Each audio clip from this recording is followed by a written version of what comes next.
What is going on, guys? Is going on? Welcome back to the Locked In Podcast, episode 61. Back with you guys after the big 6-0 last week, and we are back at a regularly scheduled programming time, 6:30 p.m. So we're glad to be back with you guys. As you see right now, it's just me, George, handling some business behind the scenes. It's running a little late. He'll be with us in about 5 minutes, maybe 10 minutes or so.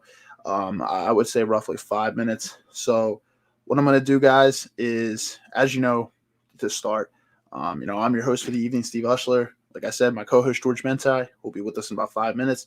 But I'm going to play our intro, and then, guys, we will hop into it. Tonight, we're talking about a very emotional subject, a very deep subject, and that is the topic of addiction. We're going to get into mental health disorders, and then we're just going to kind of wrap up by just saying how you can ultimately make a difference, help to support loved ones who are maybe suffering from a mental health disorder, loved ones who are suffering from addiction. The two that we're going to kind of focus on tonight are mainly drug addiction and alcohol addiction. Fun fact, guys, addiction affects about 22 million Americans alone each year. It's roughly about 1 in 12. And then mental health disorders affect about 51.5 million Americans each year, which is roughly a little over 1 in 6. So just keep that in your mind. It's a very deep subject. Somebody who's personally experienced people who have gone through drug and alcohol addiction close to me, people who have suffered mental health disorders. It's tough, but we're going to break it down for you guys tonight, helping you guys understand a little bit more about addictions and mental health, and in ways that you can ultimately impact for the positive and make a difference in these people's lives. So I'm going to play that intro, and then we'll get started.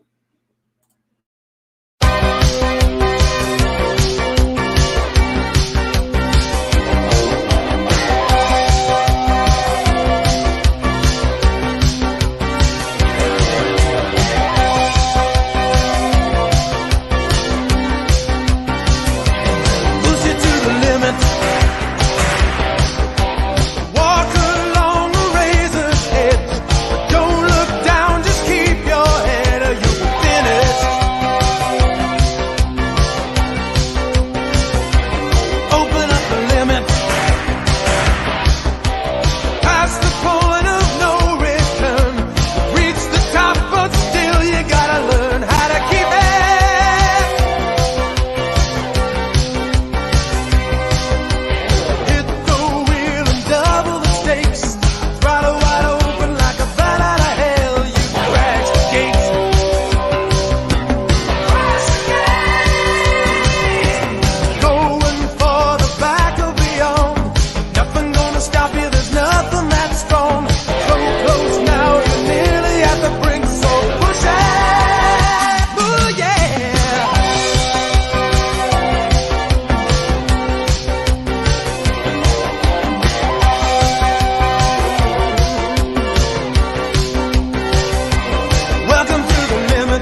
What's up, guys? What's up? So, like I said, I just played the little intro there. I've seen a few users have joined. A few viewers have joined since my initial brief intro.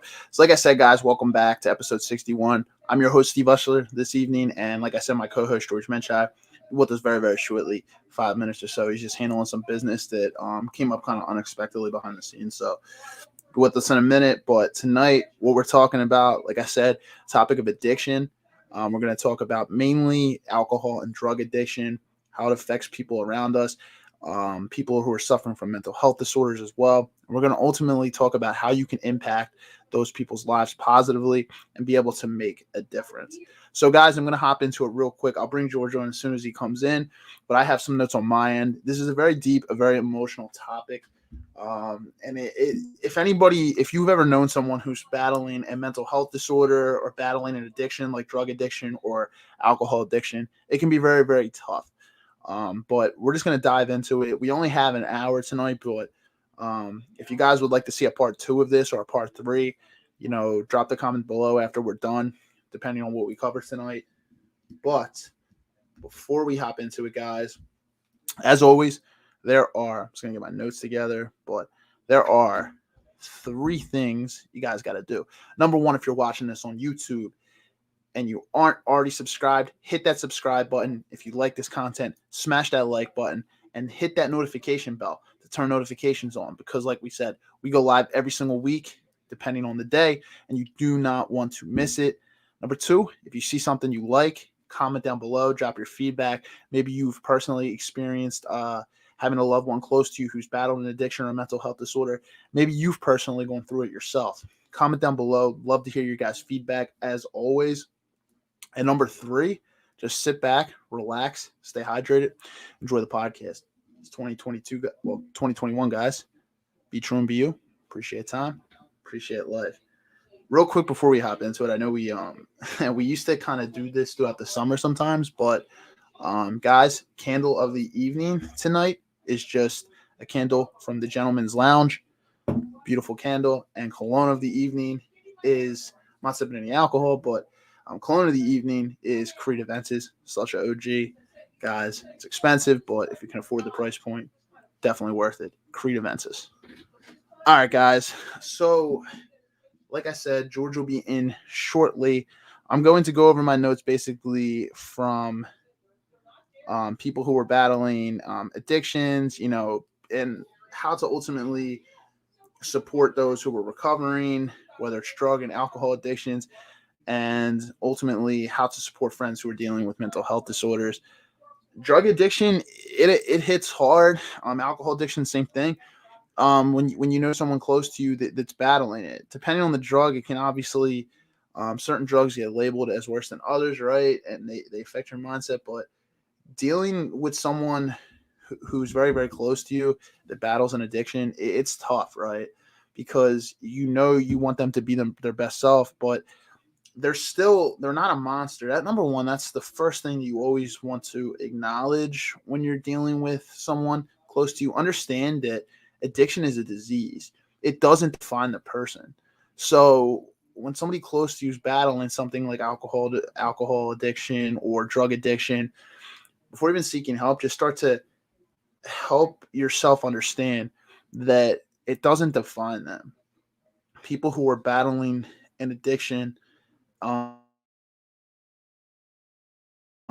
battling a disease. A lot of times people get labeled and they get judged.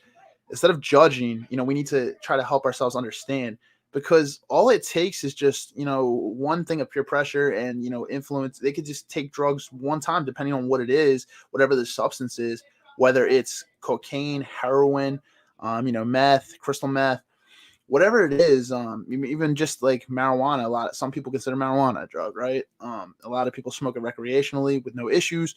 To other people, it becomes an addiction because they can't go a day without it, and it does become an addiction. Same thing with alcohol. Alcohol and marijuana are usually more socially acceptable than, doing like snorting cocaine, or, doing smoking crack, or, doing meth or heroin, or shooting up. Obviously, fentanyl, all that stuff is obviously labeled. That's not recreationally acceptable like marijuana and alcohol is, but both of those can be an addiction as well. if you can't control it. It can be tough. And I also want to make a disclaimer that George and I are not licensed psychologists. We're not clinicians, nothing like that. Even before we go any further, we're just going based off of our personal experience with people close to us and basically our knowledge and the research that we did for this episode. So just want to make that disclaimer. But yeah, like I said, it's a disease, people, but some types of drugs are considered recreational and they're more acceptable compared to harder drugs. But some of the things, so I've personally known some people that have had alcohol addiction close to me and drug addiction and like very, very severe drug addiction, like where it was challenging and they were, homeless and on the streets. That's not always the case. It doesn't mean every single person who's ever had a drug addiction or an alcohol addiction has been incarcerated. Like it doesn't mean that every single person's been homeless.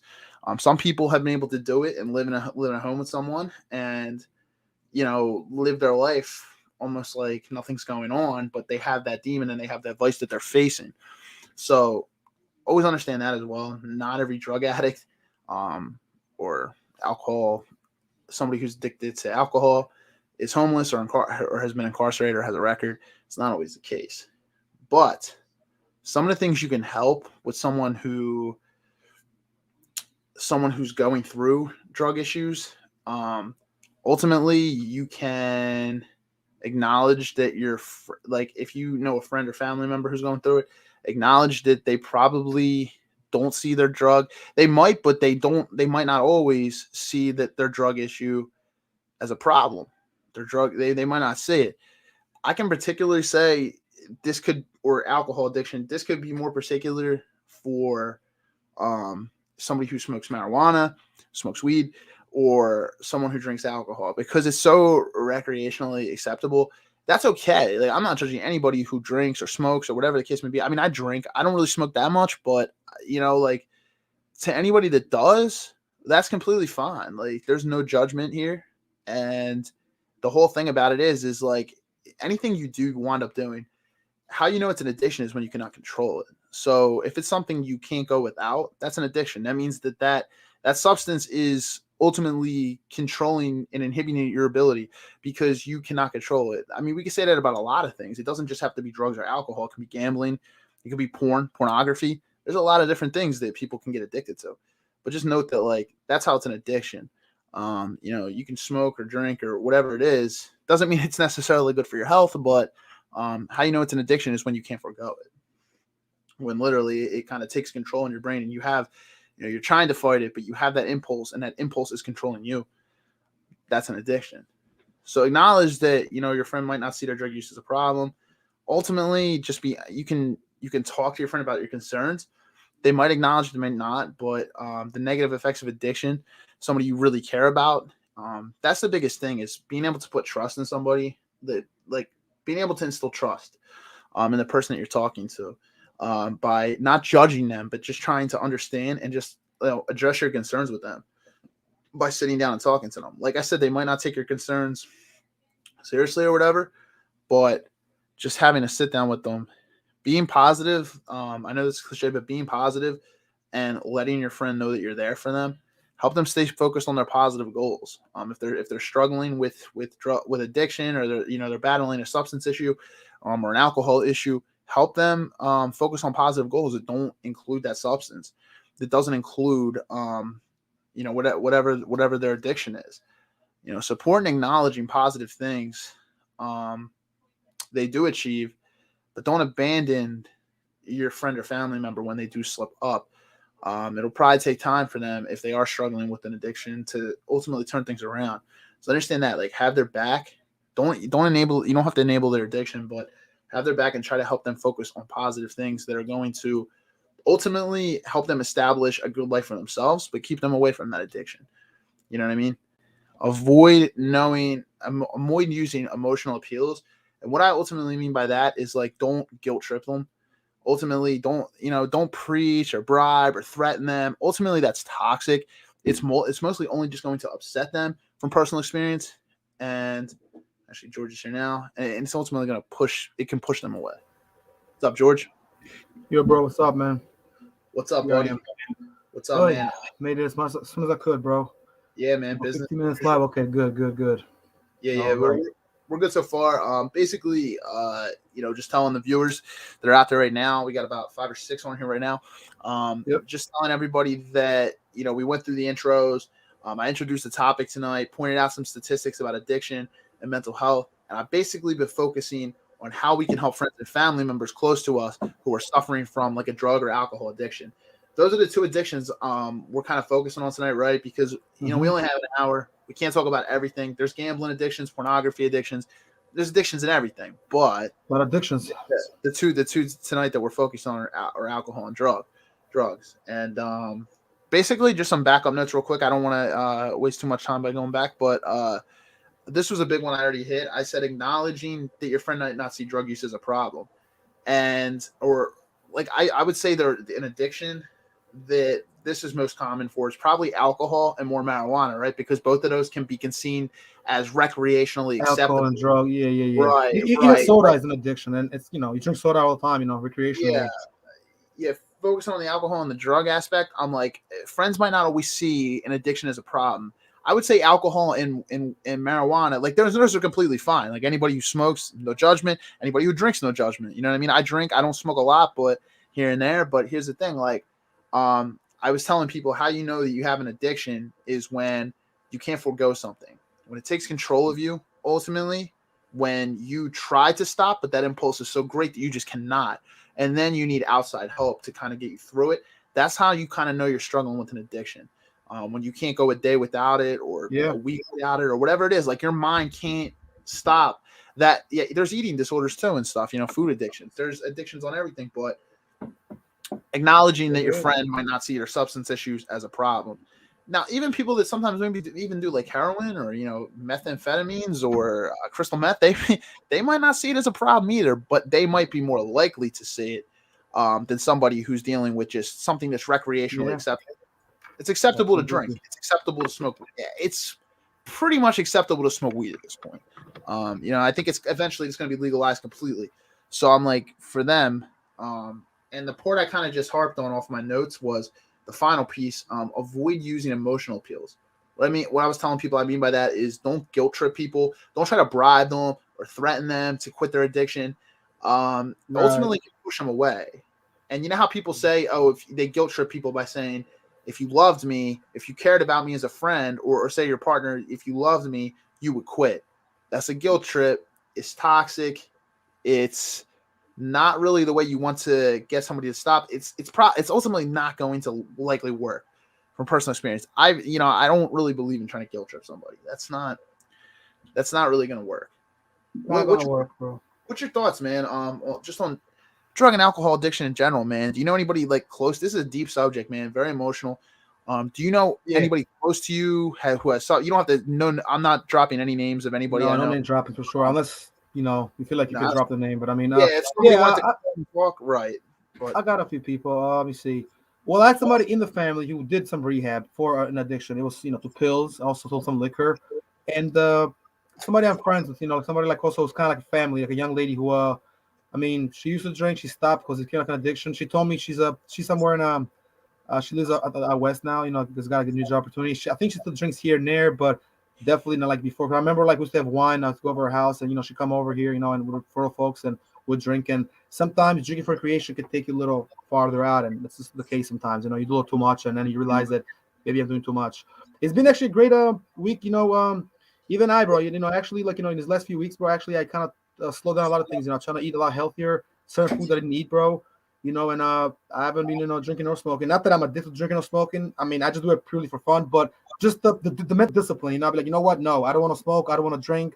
I don't want to smoke hookah. I don't want to vape or use a vape. No, I'm okay.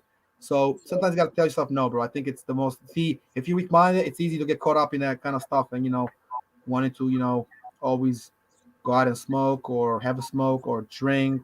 Remember, I work in a place full of people that drink, full of drunks. I see the downfall all the time, bro.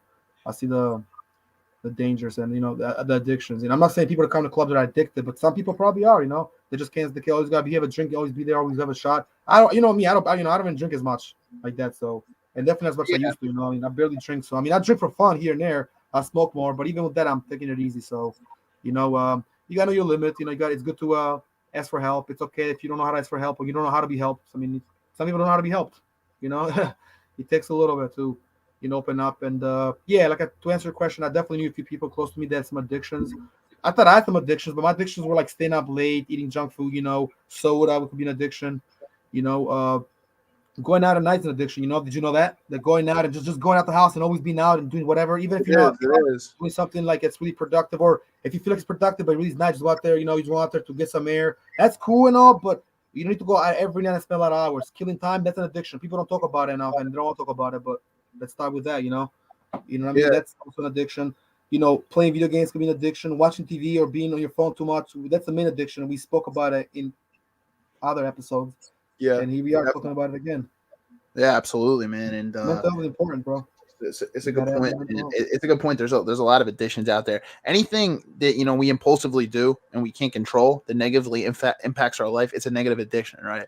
And that's actually good, man. That you said that you kind of just, not that you like are addicted by any means, but just trying to just do a little detox from smoking and drinking. Detox, yeah. Trying Not to addictive, bro, but just like a habit, which in a way, sometimes it is like a form of addiction, but I don't see it that way. But still, just the fact that chill and not smoke too much, and not like be doing out there, kind of engaging in some old ways. I feel good. I just got over being sick, as you can see. Last week I was like, I forgot what we did. See, I can't remember what we did last week. I think we did on Friday, if I'm not mistaken. Friday. Whatever it was, it must be for Thursday. I was pretty out of it, and then I feel better today. And this time off, bro, has given me a little bit of he's giving me time, just time off being sick and recovering. He's giving me time to see things in a different perspective. And I just honestly, although I'm not saying I'm not going to smoke again, I might smoke tonight, I might not, but I'm going to be more, definitely a lot more, what I mean, sort of like aware. And, sometimes I need to do that. I could just, read a book, chill, do a podcast, yeah, I can smoke, but I never been one to do pills anyway. And to smoke everything, I don't got to smoke before everything I do, what I mean? It's just fun, it's just there. So, even as far as myself, I kind of seen that a little bit, but this is much more than just that. This is also like big addictions, the bad ones, messing your mind up, wasting time. Just that could be toxic in itself and be a cause of mental distress. Just the word toxic become toxic and can take over you, control you, bro. Just like the word cancer, which is not a word I like to say, by the way. Yeah, fuck that word. I don't even use that word. You know what I mean? You're absolutely right, man. It's the word itself is a cancer, if you know what I mean. And the word toxic and addiction itself is an addiction and it's toxic, So we gotta be very careful how we use those words. And also, let's not be mean and call people things, and not that you do it, but in everyday life, oh, well, he's a crackhead or he's just an idiot. No, try to understand people. Don't just be so swift to sweep on the rug or throw them out there, under the bus or talk crap, yeah. I actually said the fun fact that before we even started, 22 million people annually in the United States, they say statistically, suffer from addiction each year, which is roughly 1 in 12. I honestly have a feeling that number is higher. I'm not sure if that was for drug and alcohol addiction alone, but I know that there's tons of addictions. Everybody's got vices, but they said mental health disorders affect 51.5 million Americans annually, which is roughly 1 in 6. Which is, that's a greater portion, right? That's like it's a little over 15% annually. Like depression and bipolar disorder. There's a lot of disorders. Bipolar is a big one. Depression, anxiety. A lot of guys that I know have that. A lot of females too. It's quite popular among a lot of females. Also, like especially if you don't like girls, usually they're a little more emotional than men. It's harder. A girl could go through something, that to a man it doesn't seem to like phase you as much, but you might phase them worse. So sometimes they see something that reminds them of that, and anxiety comes right back. Again, addictions, mental disorder, or just like stress, and it can lead to like everything from like panic attack to more stress. I thought I was stressed, like other days. Sometimes I get into that, but guess what? It's nothing compared to what people are really going through, bro. To me, I'm more just like, no, I'm not. It's just like regular stress. I'm not depressed. I'm not a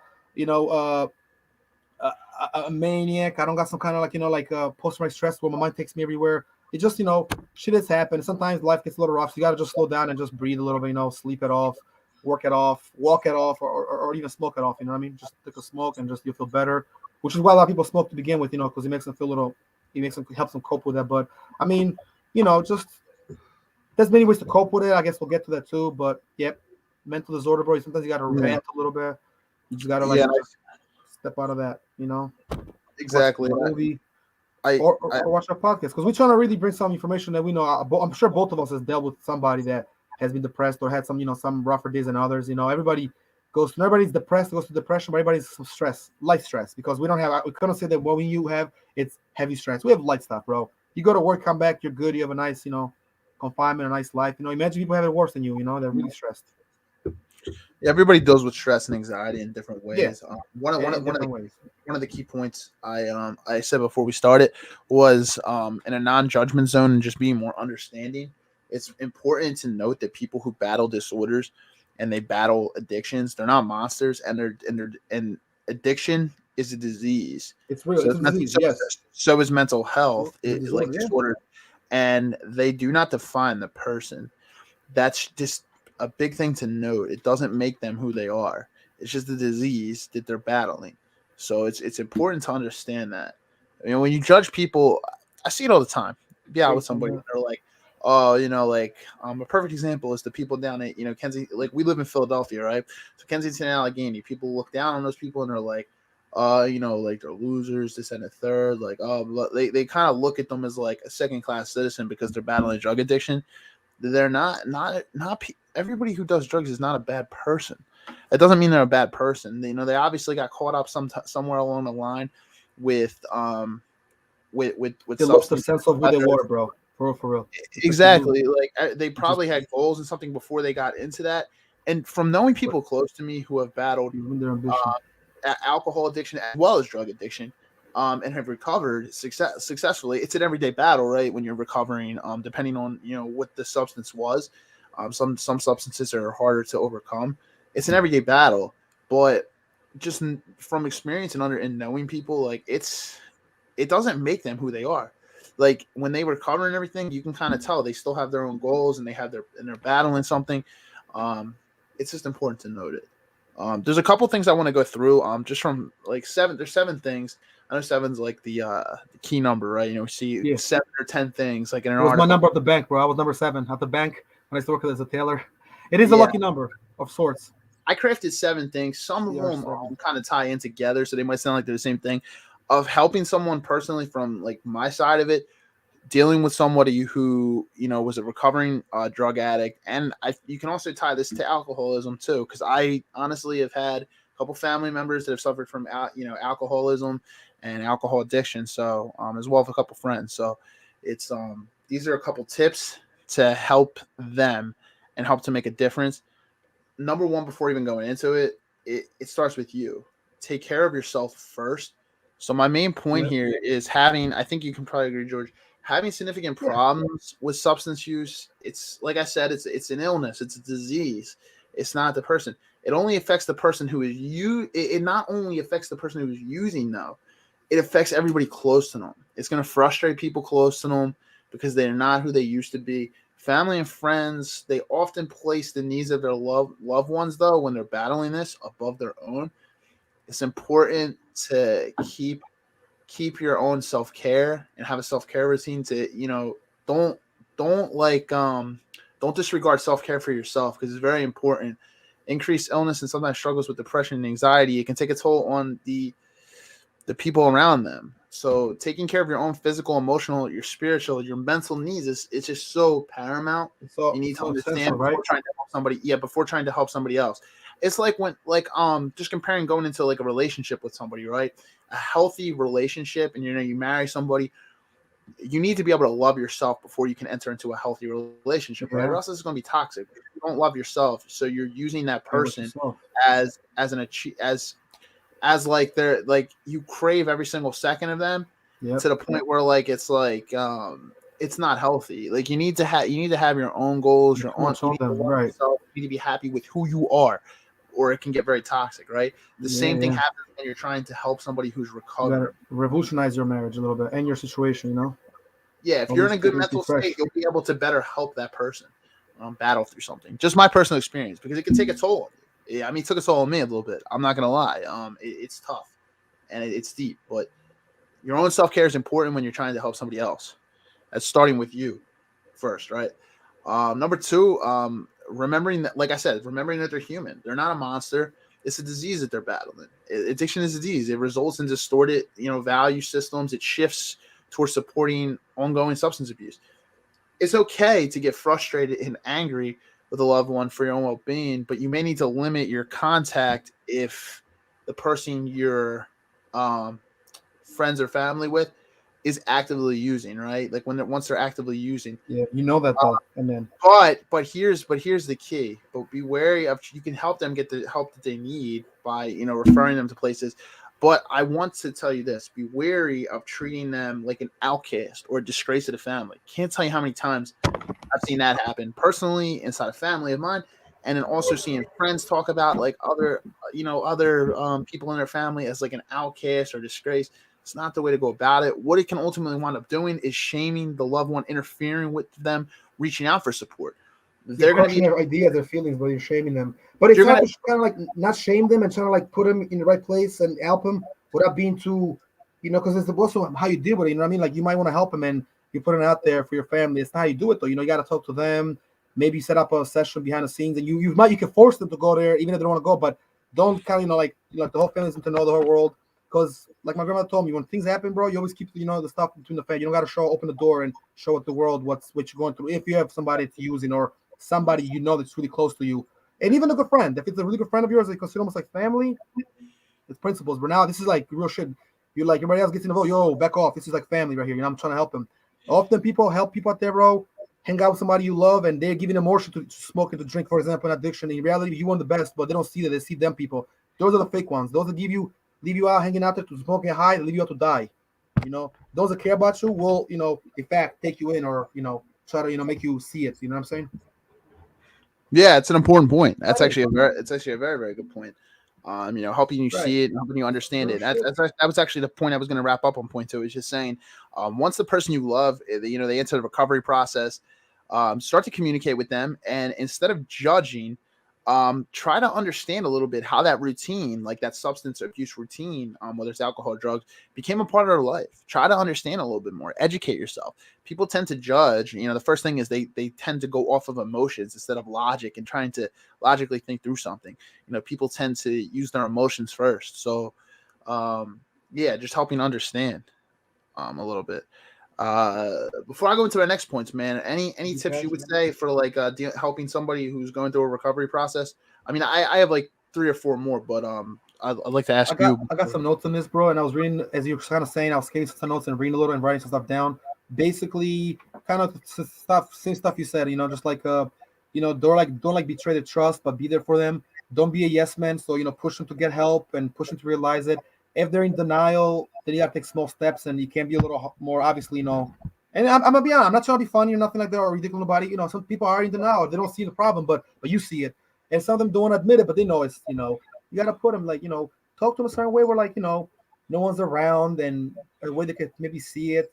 Try to bring something like, maybe show them like a picture of themselves how they used to be and where they're like reducing themselves. What you're not gonna do is let somebody just like what's that word I'm looking for? Not just give up, but like let go completely. Yeah, What you're not gonna and do is like, I don't know let enable. somebody let go. I don't care if I'm the bad guy. I'm gonna go out there and like, come on, we're gonna do this right, man. None of the BS.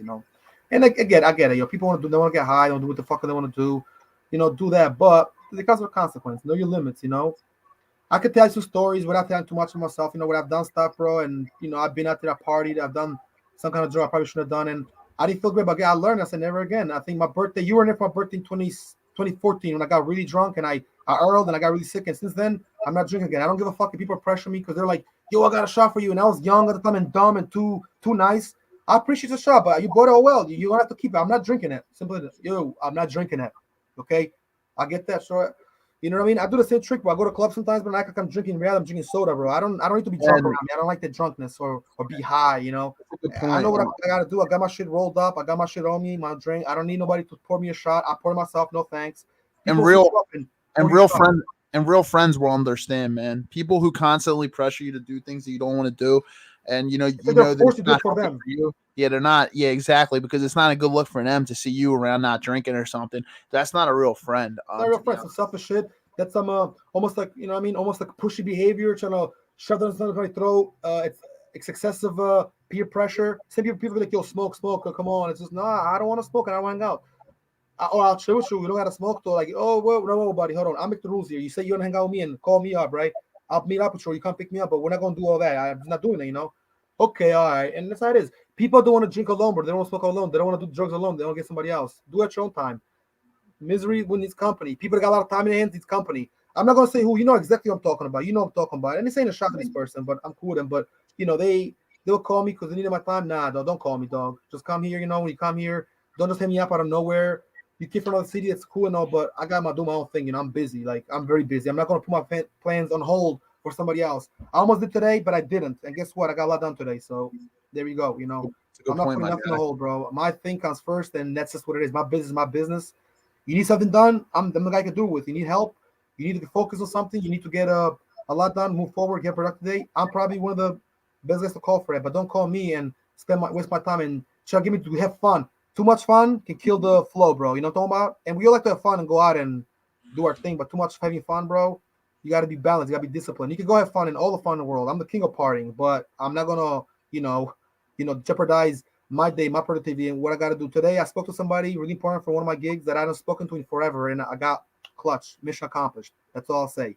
You see what I'm saying? It didn't take long. I didn't have to go out there and get to, I did a favor. I was some friends of mine, we went there. I went out there, I went to the place I had to go and I got shit done, bro. You know what I'm saying? And guess what? You feel a lot better, bro. If you had a stressful day, the stress gets released when you actually get something done and you feel it a little bit. But when you're wake up in the morning, you're behind, that shit can creep up on you. You get, you get claustrophobic, you get stressful, you feel like you haven't done anything, you feel like you haven't done enough. Unnecessary stress and anxiety, right? And unnecessary, so unnecessary, because we already produce a lot of stress. We created feel like a weirdo, feel like a loser, like, oh, I didn't do what to do. Remember, we talked about the list, the to-do list and all that stuff, right? Yeah, we talked about time management, right? Yeah, due to lack of productive, efficient time management, that's usually what happens. Let me tell you something. Let me ask you something. What if you didn't do nothing on your list? It's nothing but X instead of checks. How would you feel? Like, you feel like Monday, Tuesday are wasted, and it's already like today's what? Today's Thursday, right? But yep. If it's the Wednesday, even done nothing, now you feel some kind of way. Now you feel like you got to really reflect, and you're like, oh, I ain't got nothing done. I fucked it all up. You see it, but you let it go, and you waste the time. It's important, but it's important to stay on point, bro. And when you're on point, you're busy. There's no time for anxiety because that shit doesn't really, it doesn't really affect you like that. Now, of course, you're gonna have some lost days, some moody days you're not really feeling like you're. But they come and go. It's always important to stay forward. I mean, when you're busy and you are being productive, usually stress and anxiety are going to come with it. I'm going to be honest. It's just learning to acknowledge and learning to acknowledge that you have these feelings and be able to push forward. Because exactly. I'm gonna go through some of, if you don't mind. I'm gonna go through a couple of the other ones. Please do. I think I answered most of what you're asking, so let's hear something else that you have to say. Yeah, some of the things you said are actually going to be in my things. You're going to notice as I go through. Yeah. Realizing, so I just wanted to harp on point 2. Point 3 is just realizing there's a lot to learn about substance abuse. Every substance is different. Having feelings of fear, worry, and anger, it's understandable as with any chronic illness. But the more informed you are on what that person's going through, the better you're going to be able to help that person. You can help yourself by educating yourself. I've known multiple people how to deal with it, right? Or if you experience with something like regarding those lines. Yeah. Steve, real quick, right? I don't want to cut you off. I want you to continue. Absolutely. But I actually have a book on all this, but it's called Addiction Studies. And I think I'll get to my sister. It's actually somewhere here. It might be in my parents' house somewhere. And it's actually an excellent book. It goes T to T with hand to hand, we're just talking about right now. It's amazing, bro. I wish I had it right now because I could have been scamming through it a little, but it's all good. It's a great book, bro. I got it for my. What's that called? It's called I think it's called Addiction Studies. I think it was a class or addiction. I don't know. When I see it, I'll send you a screenshot. It's a very good book, bro. I recommend it for anybody because it really gives you perspective on what drugs can really do to somebody. Now, of course, us as humans, we're still gonna do what we're gonna do. I mean, people that probably do some pills and pop the e-pill here and there, they're still gonna do what the fuck they want to do. But it's good to know that and not mess with it. That book really changed a lot of perspective, bro. Yeah, it was a good class I had. I had it with my friend, my one friend. She got me involved in that class. She's like, you should do addiction studies with me. I was like, all right. At the time, I was at CCP. I hadn't even moved to Holy Family yet, and it was a good class. I got like a B plus in that class. I think it was either B plus or an A. Definitely the test one. I mean, they were hard, but when you're studying about it, you already know about the drug use, and people around you have done it. You understand, and people are, and even then, the teacher tried to have open discussions of people being serious and honest about what they did. And at the time, I didn't know much about all the other. I mean, I know about drugs, but I didn't experience a lot of things. So it was just weed, basically. So I was like, I'm not an addict, but I do smoke here and there, and I drink, and yeah. Yep. It's a good point, man. Addiction studies. Of course. So anyway, so what were you saying though about the ways to cope and some addictions, some ways to help Yeah, others? yeah, helping people go through recovery process, just educating yourself in the situation, and just understanding more. When I knew a lot of people that were battling depression, you know, chronic depression, like I immediately, even like I've dated girls who have had depression. I know friends that had depression. You're just trying. I took the time over the years to kind of understand it. 'Cause, a lot of times like people don't understand it, but the same thing with substance abuse, and like yeah, just taking the time to understand it's very important.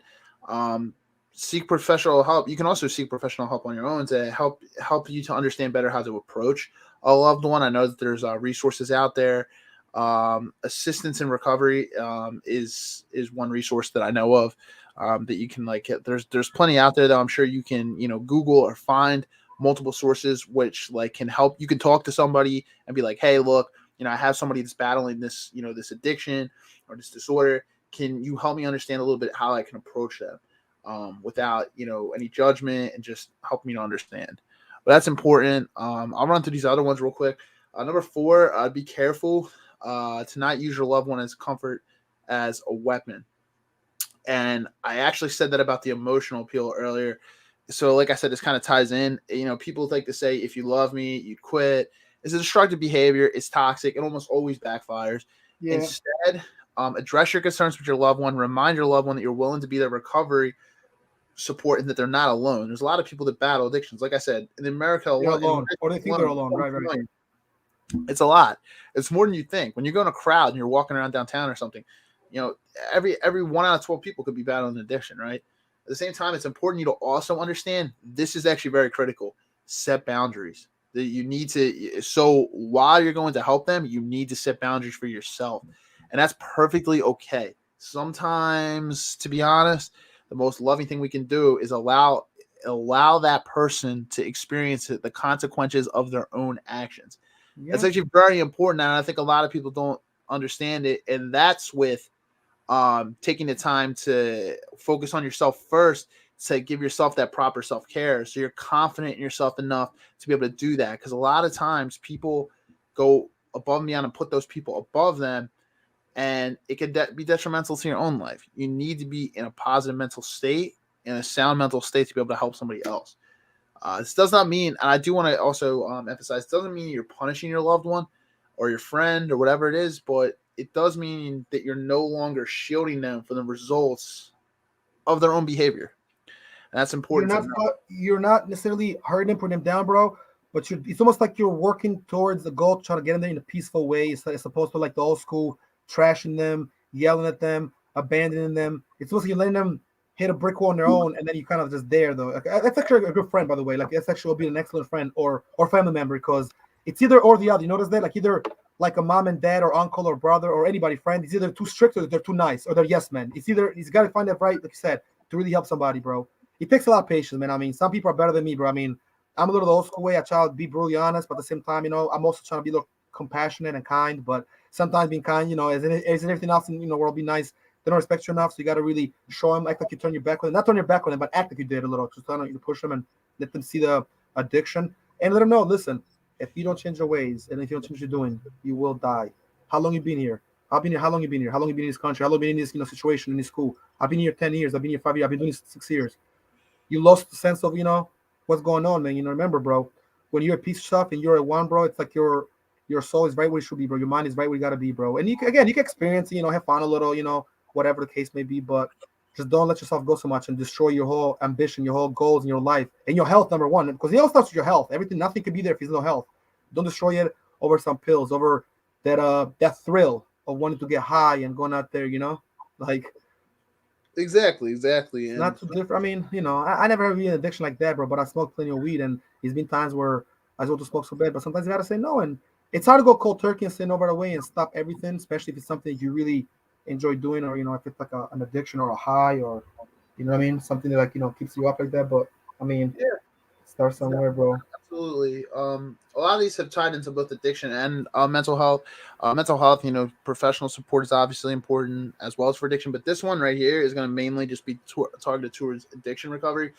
know that you can give recovery support without enabling somebody's addiction. And that's number 5. That's very, very important. Very important. Severe substance abuse, it can cause a strain on any type of relationship. It can cause strain on finances, legal troubles, a lot of different things. It can put people in danger.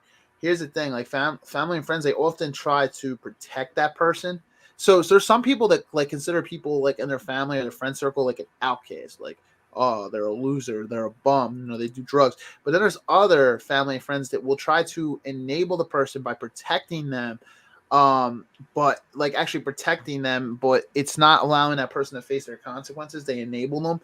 The only issue with that is it's often an unintended effect. It can help the addiction actually get worse. So people in early recovery, they need emotional and material support during their early stages of recovery. The support is it's very helpful and healthy, but you need to let them know that you're only going to be supporting the recovery efforts. If they try to relapse, you're not going to support it. You're not going to help purchase any way for them to get what they're trying to get. That's very important, and you need to set that boundary, because some people love that person so much that they'll do anything to enable and help them. But you got to understand, at the long term, you want them to live a positive and happy life, and they need to battle that addiction. They need to go through that, and they need to To go seek. to that fire to get to the next stage, bro. We've seen Yeah, it time and time over again. We've seen it in movies and TV shows, in real life, with celebrities. I mean, we can name them. I remember speaking of the class that I had with this gentleman. He had told us, a teacher, that he'd been in the Vietnam War. So he was an OG, by the way, really good dude, really nice guy too. I think I still got some notes from back, 10 years ago somewhere, saved with some of my files and archives and all that. And he had told us that he went to Vietnam. In Vietnam, he said, a lot of the American soldiers there, bro, were definitely on a lot of drugs. And I mean, they were, I hate to say it because it's probably gonna sound terrible, but they were, killing people. They're killing kids out there, bro. So kids are getting shot. It was a war zone, so they were on meth. Remember, all the opium comes to Southeast Asia, so they were already there. You have to realize they're doing, they're smoking mad weed. He's like, I was smoking so much weed. He said I was eating everything in sight. I'm like, yeah, you're not the only one.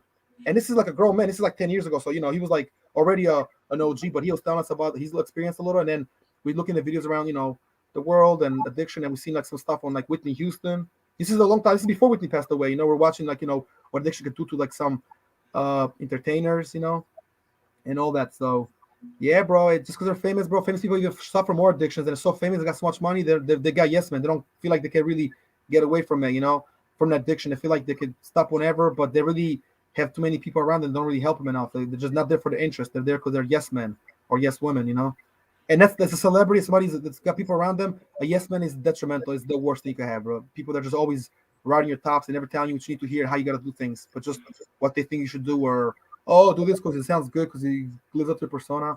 You need an honest friend. You don't need a bullshit friend, man. Fuck that. Yeah, you're absolutely right, man. My last 2 points are just quick, easy. One of them says understanding must learn from their mistakes. That kind of harps on the one point. Basically, just they need to face their own consequences. Your role in their support circle is to help them. If they do slip, you can also continue just to give them love and encouragement, positive support along the way. You know what I mean? And then number 7 is just this is an important one. Be prepared, depending on the addiction, or the mental. If it's a mental health disorder, something that's might never go away. Be prepared for for it to be a lifelong process. There's going to be a battle. Like mental health issues, like depression, they don't just go away. Addiction, sometimes every single day is a battle. So just remember to be prepared for supporting that person. It'll be a lifelong process. A multi-year study actually showed that I actually have notes here on this. A multi-year study had actually showed that people with addiction and mental health disorders showed that only about a third of the recovering individuals who had who had been dealing with these types of things had remained the drug users had remained abstinent, and then the people who were dealing with mental health disorders, it had gone away. It's very, like, these things just don't go away. I mean, it's two out of every 3 people will likely, if they're a drug addict, relapse. Mental health disorders will continue to battle. It's a constant battle. It doesn't go away in 1 year, bro. Some people, like I said, I had somebody in the family was abusing pills, and they got over it, but it took him 6 months, and he went to somewhere. He went to like a rehab. I can tell from personal experience with dealing with people that have been addicts. your loved one, your friend, whatever the case may be, they might relapse multiple times before they ultimately find effective treatment method that helps keep them on track for the rest of their life. It could just be a possibility. It doesn't, you know what I mean? Like, just continuing to give love and support. People can get through it. They can battle through it, and it doesn't mean it's the end of their life if they're battling something. Not Always at all. remember that they can definitely battle it and get through it. People have survived cancer. People can survive these things. Absolutely right, bro. Absolutely right. And also, one more thing, bro. Studies have also shown, this is actually studies, not just I'm saying. I remember this from the class I did, and I got the book again somewhere up here somewhere. I'll take it out. I'll pull it out one day, and we can take a look at it together. Studies have shown that drug abuse and alcohol abuse both could be very detrimental, of course, but usually it's actually alcohol abuse makes you more violent, bro, prone as opposed to drug abuse. That depends on, of course, some certain drugs, but like weed and like the lighter stuff, like pills and all that. Might be either if you're up or downer, so like Xannies put you down, of course, like Adderall and like E-pill and all is usually up. I mean, even like a lot of shit, like if you're doing like shrooms, psychedelics, and all that, which is a whole other topic. A lot of times you'd be more up, but you're more likely to be violent when you're like on alcohol. So I mean, yeah, it's still intoxicated. Alcohol and drugs, they kind of go hand to hand, but alcohol is usually more of you exhibit more aggressive behavior and hostile behavior as opposed to when you're like on drugs, like weed or just other drugs. Like even cocaine, even though it gets you up, I don't think it really makes you necessarily be violent though per se. But people will definitely become violent to steal, when they're going through that and need money to get the drugs, So that's when the mess starts, because they're doing it to themselves and now they're losing focus. Then they got to get chase their high, so they'll sell a ring, they'll sell clothes to their back, food stamps. I mean, females, I've been knowing that they hold around just to get them the money they need, for drugs. Guys have lost it all. They've sold their life savings. I knew a dude, it was a story one time about addiction, and a dude sold everything. I mean, I think he sold his life savings with his wife, and he got in so much trouble only because he needed money for his addiction, because he was like on meth and on pills, So I mean, meth, crack, all that, bro. Dog food, aka heroin, it can make you, do some really fucked up things just to get the next high, and really questionable things. And I mean, people that are selling it, they're just scrupulous. They don't give a fuck, they do what they do. Absolutely. And the drug dealers put it on the street pharmaceuticals. People get that shit, and they want to get hooked. But I mean, once you're hooked, it's really the problem. And I don't want to make this into all about addiction, but it really can fuck up your mind. But people are doing that to escape stress. It makes you worse. So I mean, just think about it before you really, if you're stressed, don't just drink. Just drink for fun. Don't drink because you're stressed. If you're stressed, I mean, you're more likely to. It's better to go for a walk, possibly smoke a little blunt, but try to be precise. Don't do nothing else. You don't need all the other stuff. Trust me, you don't need all that. Absolutely. I just want to take a moment to just address some people who have commented in. John, thanks for your comment at the top. Passionate Technology. That's actually our friend John Green, who actually was on the show before. Remember we talked about fatherhood a few episodes ago. Yeah. John's a good guy. He just said Killer Cardiff and give him my guy. Yeah, it's a nice turtleneck, man. Thank you. I appreciate you, John. I also see VAWR Tech. I'm not sure if that's somebody but I'm not sure the username. But Cordelia Ambrose. I'm not sure what that is. I think it's a recovery network or something. I'm assuming that they're dropping. Yeah, okay. And you know what? They're reaching out to us, because I don't think I know that.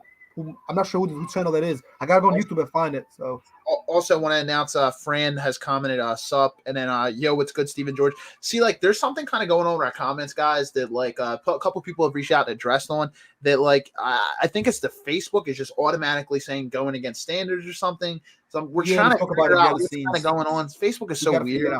Something's kind of going on with the settings, and it's personally on the public page. See, I see Fran's comment here, right? It says sup.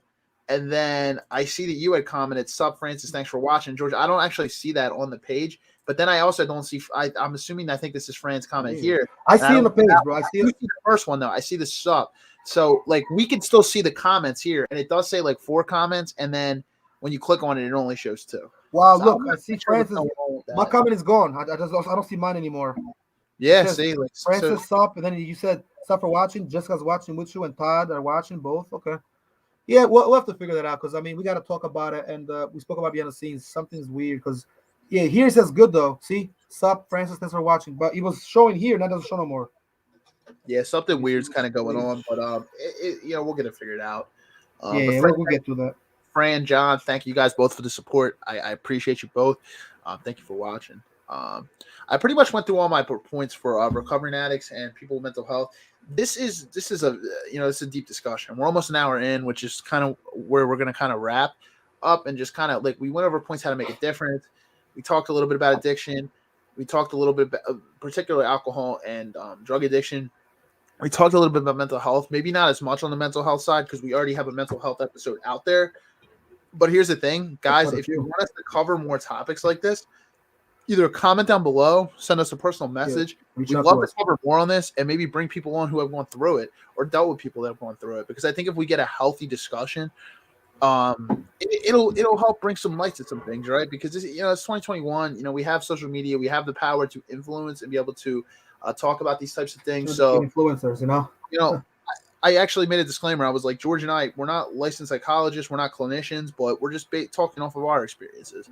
Well, here's the thing. It's important to say that. You can say that like we're taking some classes because actually have it. We probably might have as well. We're definitely knowledgeable on this, and we know people that might even be psychologists, but by no means are we psychologists, addiction experts, doctors, guys that were ever actually addicted. I mean, I can speak for myself, but mostly so I was addicted to on TV. Watching TV late at night and not going to sleep at night. And again, it's an addiction, but it's not a drug addiction.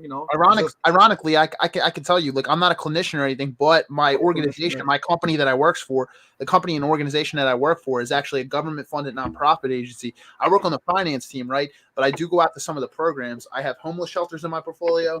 I have drug and alcohol programs inside in Montgomery County inside my portfolio, Chester County programs, Philadelphia programs, Western Pennsylvania, like Pittsburgh programs inside my portfolio that I deal with. And when you actually start to meet these individuals, just through, like, I know people personally, but also through my job and through my work. I know I work in finance, but my organization is government funded. It's a nonprofit, and this is the type of stuff we deal with. We get money from the government to fund these programs, right? So it's just, this just kind of brought a little bit more light for me. Yeah. Okay. So it was Todd. Okay. It's Todd. Thank you, Todd. I appreciate you as always, man. Todd. Appreciate watching. I actually linked up with Todd this weekend. Me and Todd, we linked up at the Borgata Saturday. Oh, nice. I saw you're in AC this weekend. All right, cool. You doing these things? Yeah. Me and Todd, we linked up, man. It was a good conversation, good catch up, man. Hadn't seen him in a couple of years in person, so.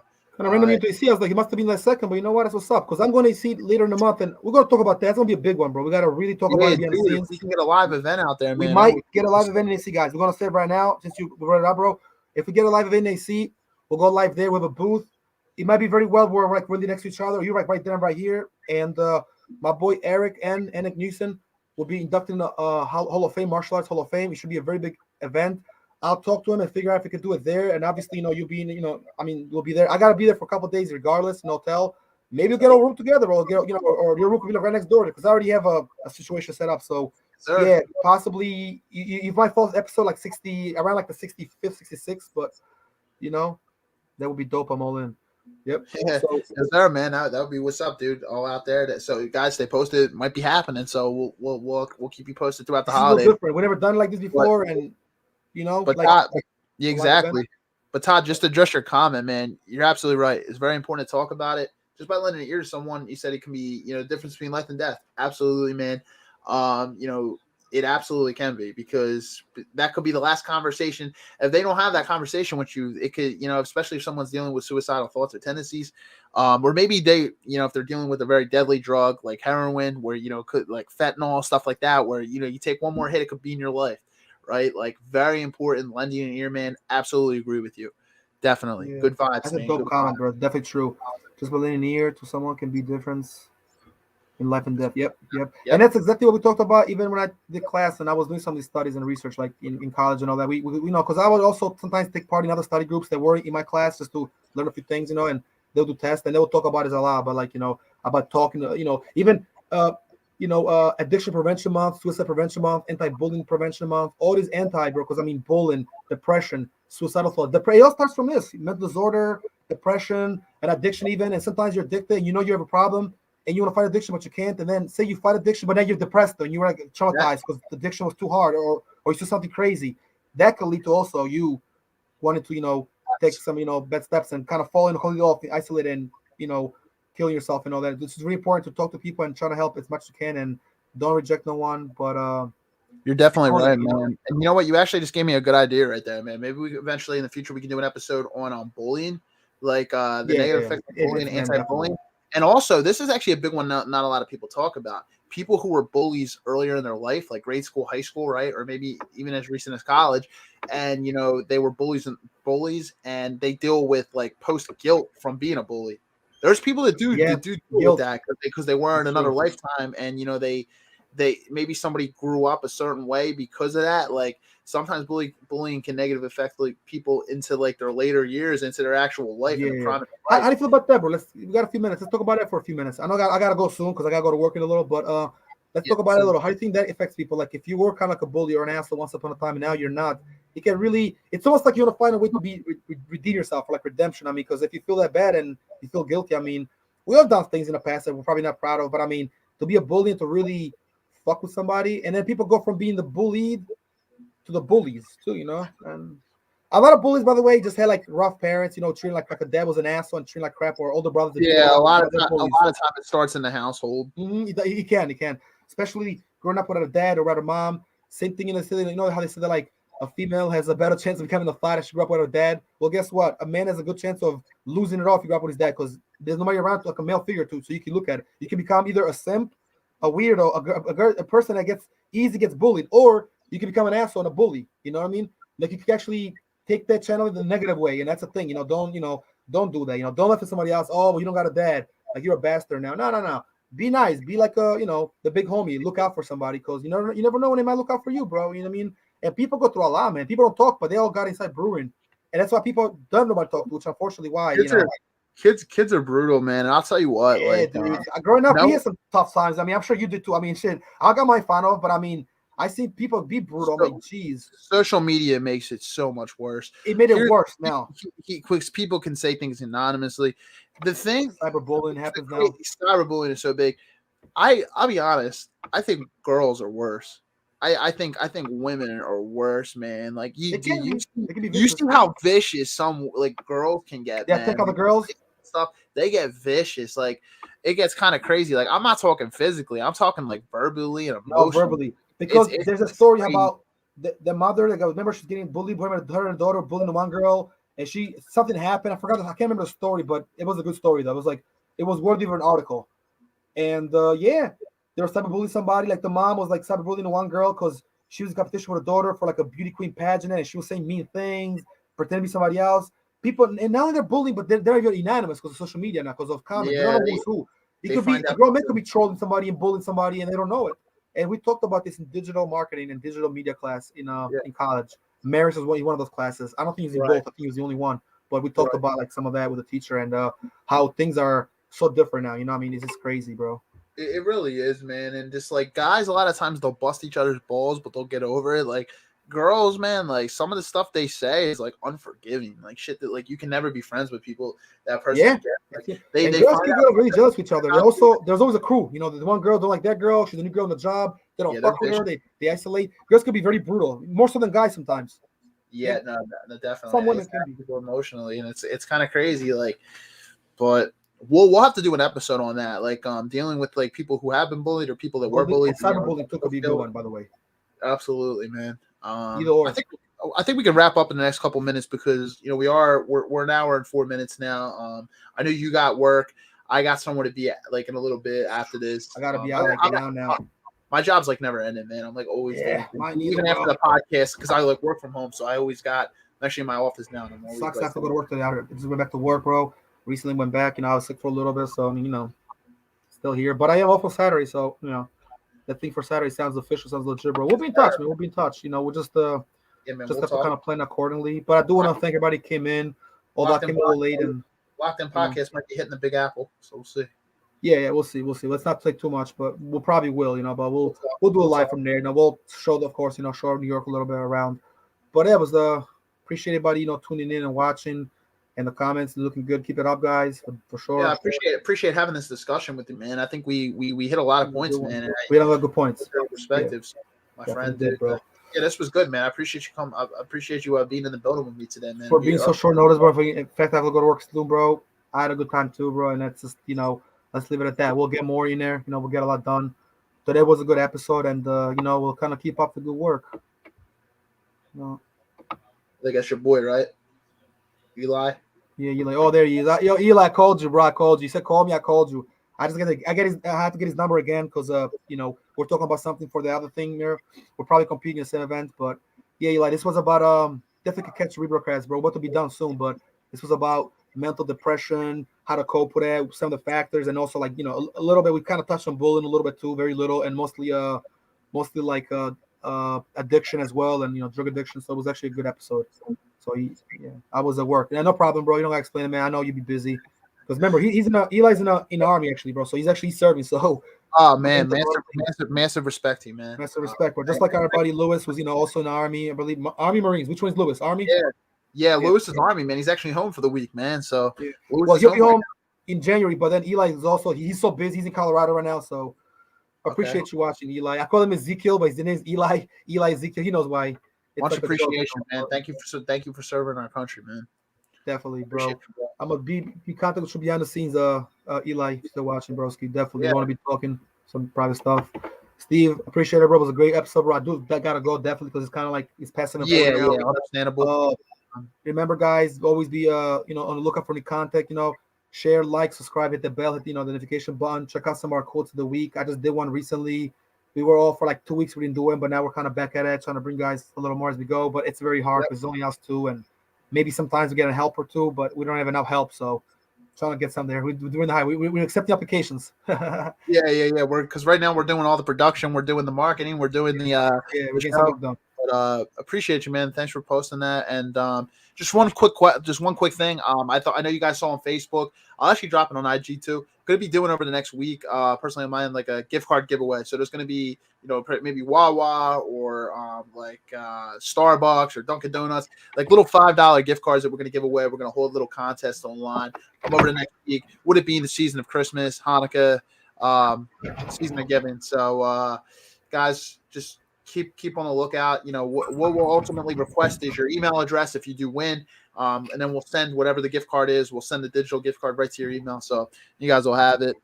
But that's just our little bit of appreciation for you guys. So George, we'll talk a little bit more behind the scenes about that, but no doubt, bro. Yeah, definitely. The giveaways been up there. We'll be giving some giveaways and some it is Christmas, so we'll probably give you guys a few things, some fun games, some fun stuff, some maybe giveaways, and we're trying to work on that a little more. And me and you got to talk more about it as well, and do another monthly meeting. So we'll get in there, bro. Yeah, I'll get with you after the show, Eli. Eli was just hitting me up. He said, get me after the show. I got you, bro. We'll talk behind the scenes. But anyway, man, what's it called, Steve? Well, it's been real, bro. I think it's time for us to wrap it up. Cut it loose and cut it short, especially. Well, not really short. I mean, we had a nice long episode, but kind of, and the worst part about it, but it is what it is, bro. Until the next one, though, I'll be in touch with you and probably see you on Saturday for New York anyway. So yeah, so we'll talk, man. We'll talk behind the scenes, and guys, before next week's episode, maybe we'll do like a little live stream on Instagram as we do like the little giveaways and stuff, contest. So guys, excited for that. But yeah, George, I'll let you go, man, because I know you got work. I'll sign off for the night as well. But appreciate doing this topic with you guys. Have a great weekend. We'll be in contact though. You'll see us, but have a good night, my friend. Be true, be you. Good night, bro. All right, guys. Later, man. You've been a real peace.